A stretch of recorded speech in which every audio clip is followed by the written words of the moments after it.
You're listening to The Coffee Hour. I'm Andy Bates. I'm Sarah Gulseth. It is Tuesday morning, December 11th, and it is a good morning. We get to celebrate our Church of the Week today, and excited to do that with our friends from Trinity Lutheran Church in Orchard Farm. Trinity Lutheran Church and School, I should say. Orchard Farm is our Church of the Week. Excited to share their story with you today. Thanks to Concordia University, Wisconsin for supporting The Coffee Hour. Find out more about Concordia University, Wisconsin at cuw.edu. Live uncommon. Joining us in studio, Pastor... I keep hitting my microphone. I know. That's not really helpful to the listener, is it? I'm sorry. Joining us in studio, Pastor James Thomas of Trinity Lutheran Church and School in Orchard Farm. So glad to have you. Thanks so much for being our guest and our Church of the Week. Yeah, thank you. Appreciate it, guys. Thanks for having me. And you're kind of new to Trinity Orchard Farm, only in the last couple of years, but not new to St. Louis, right? Correct. Yeah, I was actually born here, raised here, and still live here. And love St. Louis, so it's hometown. So Trinity Orchard Farm, for those not familiar with the area, now thanks to all of our Trinity Orchard Farm listeners who are listening today, you know where you are, but maybe not everyone else knows where Trinity Orchard Farm is. Can you clue us in, Pastor? Sure. So Trinity is basically on the northern part of St. Charles, and we're about, if you know where Emmanuel Lutheran Church is, we're about 10 minutes just northeast of there. So essentially just taking Highway 270 up to 370, and we're up in that neck of the woods right there off of Highway 94. So, yeah. So just on the northern edge of St. Charles. Right there. We're right in the confluence of the Mississippi and the Missouri River. So if you know like where you're going to take the Grafton Ferry over, that's kind of the road that you'd go to go right by Trinity. So, how would you describe the community where Trinity is today?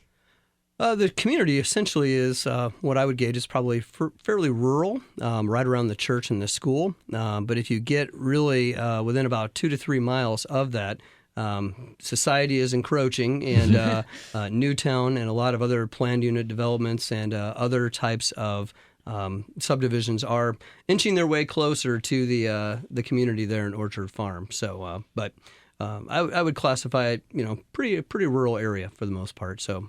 Yeah. So what have been some interesting things about the history of Trinity? You shared with us a little bit before we went on the air. It's been there, 100 years? Yeah, so the interesting thing is that actually the school was there before the church. So the school itself has been in operation since about 1862. Wow. So a long time. It was actually founded by Emmanuel Lutheran there in St. Charles, and they were really wanting to get out into what they called the Prairie District at the time, and they essentially built the school about that time, and then about 10 years later, the church was built right afterwards. So, leave it to the Lutherans to start with a school, right? Yeah, right. They started. We love Lutheran education. We love Lutheran education. Yeah. As soon as they found somebody to take the call, somebody came, and the school was born. So Trinity has a big roots in the Lutheran education system. So it's very important to our identity as a congregation. So absolutely, that's a long legacy of Lutheran education at the school. That's fantastic. How does the school and the church reach out to the community around you and to share the good news of the gospel? Sure. Well, our main mission is basically, really focuses on the Great Commission. So it is truly teaching, preaching, baptizing in the name of the Father, Son, and the Spirit. And that's really the kind of core message that our day school, puts out into our community. And we have right now about 40 students. So it's a smaller school. It's maybe what you might consider a non-traditional school. So we have 3 grades. So we have kindergarten through 8th grade separated, into combined grades, which, when I got there, I have to be honest, it was kind of interesting. I didn't really know a whole lot about that kind of educational structure. And, having been there now for a couple of years, I can say that it's really something truly unique, remarkable. And honestly, I really think it's a gem of Lutheran education to see these school kids all come together really, and it really is almost more of what I would consider a family type of environment. When you have 8th graders helping out, 2nd and 3rd graders, and really having that family kind of environment is really something that's strong there at Trinity. So. Yeah. Small class sizes can be a huge benefit for children as well, to give them a different perspective and more. Yeah. It's not quite intergenerational because the age range isn't quite as big, but that kind of interaction with kids that aren't their own ages can be a really huge benefit for education. Yeah, absolutely. Like I said, and the teachers that we have there. Nothing wrong with any teachers anywhere else, but I would say that Trinity has some of the best educational staff anywhere in the country. So they're absolutely just such great Christian women and are so dedicated to the kids. I've quite honestly never seen anything like it. So I'm very proud to be part of their ministry there. So. Sure. And so the church is also, you said, just 10 years younger than the school. Yeah. The church, I believe, there's a lot of history here, and I'm fairly new, but off my top of my head, I believe the church was founded on Trinity Sunday in 1876. So then just shortly after became an actual congregation of the LCMS, following a couple years later. So it's got a very rich history.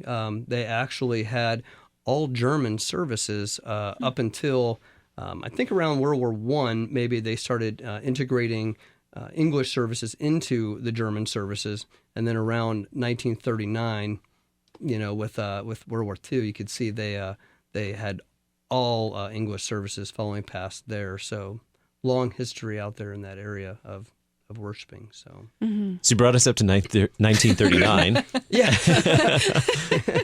We're getting there. Yeah, but I mean that is just what an interesting history, and the school still going strong and serving the community with faithful Christian education, faithful Lutheran school. Amen.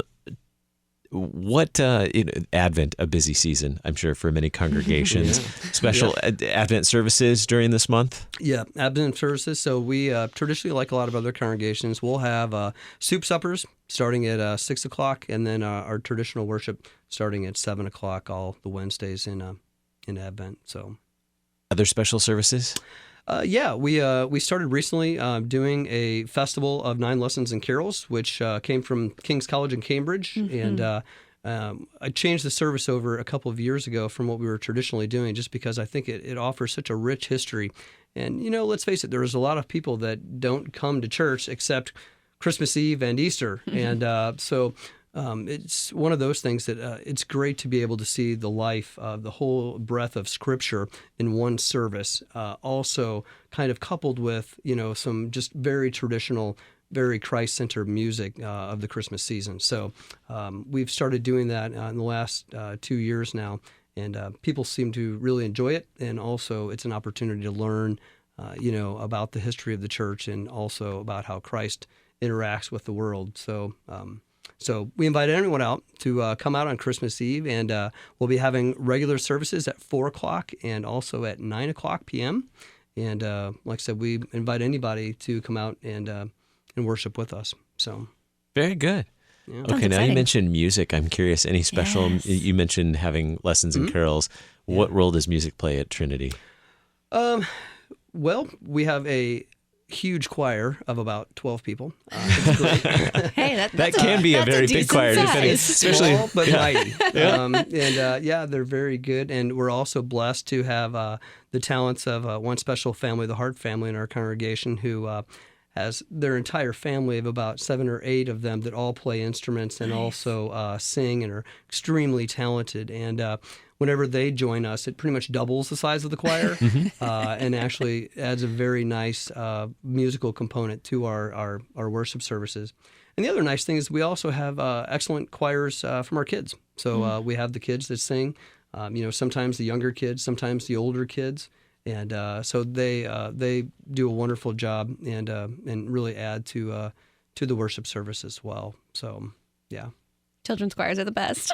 Yeah, it's great. I got to say, the first time that I was there, my last church, we didn't have a whole lot of kids in our church, and we didn't have a school either. So the first Sunday that I was there, the teachers had them all welcome me by singing "This Little Gospel Light of Mine," and I was gonna cry. It was great. So, what have you found that you like about being a pastor in a congregation with a school like Trinity? Mm-hmm. I have to say that probably one of the most coolest things is I kind of experienced this last year, is that you go through these years of confirmation with these kids, and I'm there. I teach confirmation 3 days a week, and so I spend quite a bit of time, getting to know their world, who they are, and just teach them the faith. And what's really neat is we do our confirmation service on Palm Sunday, and it was great because last year, while the 8th graders were being confirmed, the younger grades, all of the other grades, sang a song to them while they were taking communion for the first time, and it was just so cool. I got goosebumps. Just it's like I felt like they were my kids growing up and starting their life of faith. So it was really a touching kind of moment that really kind of makes some of the days when being a pastor isn't quite as fun really makes you thankful that you are given the opportunity to do that and share Christ with these young people. So wonderful. Well, it's neat to see that connection among the students across the ages. Where my son is a student at St. Mark's, the kindergartners learn a song, and then all the other kids, when they reach the end of the school year, then all the other kids sing that together. It's like a tradition at the school. The old kids sing the song to one another. There's a special song that once you've reached, kindergarten, all the kids sing the song to you. So, or finish kindergarten, I should say. Well, it's a privilege and a joy to get to have some time with you today and learn more about Trinity Lutheran Church and School in Orchard Farm. And so grateful to have you as our Church of the Week. And tell us a little bit about the KFUO listeners at Trinity and why Trinity wanted to be Church of the Week this week. So, we have a lot of listeners at Trinity that listen to KFUO quite regularly. And we are also blessed to have Pastor Mark Hawkins come out from time to time as well, usually about once a year, and share a message with us as well.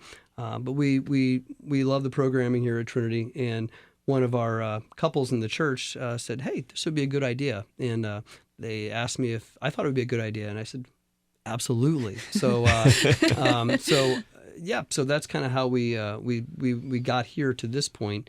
But we have a lot of regular listeners to KFUO and are truly thankful for the ministry that comes out of these microphones and out of the Holy Spirit working through people and their voice, and it's a great ministry. So we're happy to support it and be a part of it.